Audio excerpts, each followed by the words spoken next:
Hello and welcome to the Marriott School MBA Today. I'm Carolina Lima, and today we're here with Marlenne Hernandez for our internship series. Marlenne interned at J&J, and Marlenne, why don't you start by telling us a little bit about the company? Absolutely.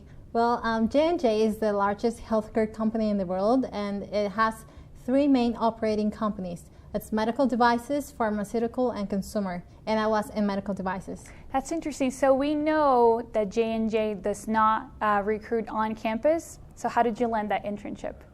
Well, I read a little bit about the company, and I found it very interesting.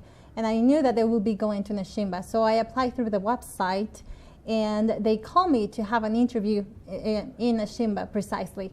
So I went. I had my first couple of interview experiences there. And after I came back to campus, they called me a few times to follow up on those interviews, and that's probably about 4 to 5 interviews later, I got my offer. Yeah, that's great. So when you got your offer, did you know what kind of project you were going to do? I didn't know at the beginning. A couple of months later, and they told me it will probably be in a mergers and acquisitions project, because the medical devices company had acquired a very large segment of Synthes, actually the whole company. Yeah, is that where you end up working with? No.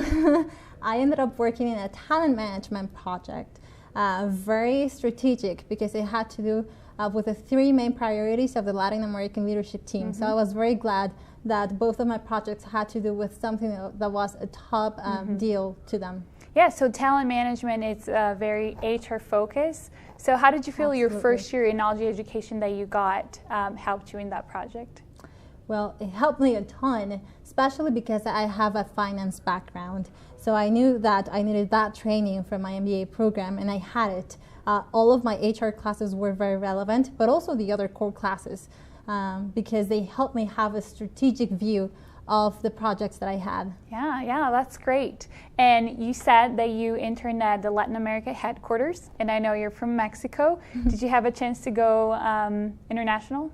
So I interned in the regional office in Miami, and yes, I had an opportunity to go international. For 2 weeks I went to Mexico, which is my home country. Yeah, and how was going back to your home country as an MBA? And it was an amazing opportunity. The people there were very welcoming, and also not only of me as a person, but also of my ideas as a professional. Okay, so tell me a little bit about Miami. Well, it was a lot of fun.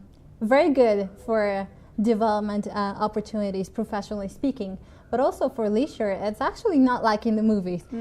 People can have all sorts of experiences there, and there are a lot of family activities to do as well. That's great. That's really good information. Do you have any other advice for the first years who are watching you? Yes, I will tell them to be very flexible. Like I said, I had an internship that was a little bit different from what my preconceived notions were. However, it was way better than what I expected. So I will tell them to be very flexible, to really look for their fit in the company. That was something huge for me, and it really helped me be successful during my experience at J&J. Yeah, that's great. Thank you so much for your advice, and thank you for coming. Thank you for having me. Yeah, and thank you for watching. We'll see you next time.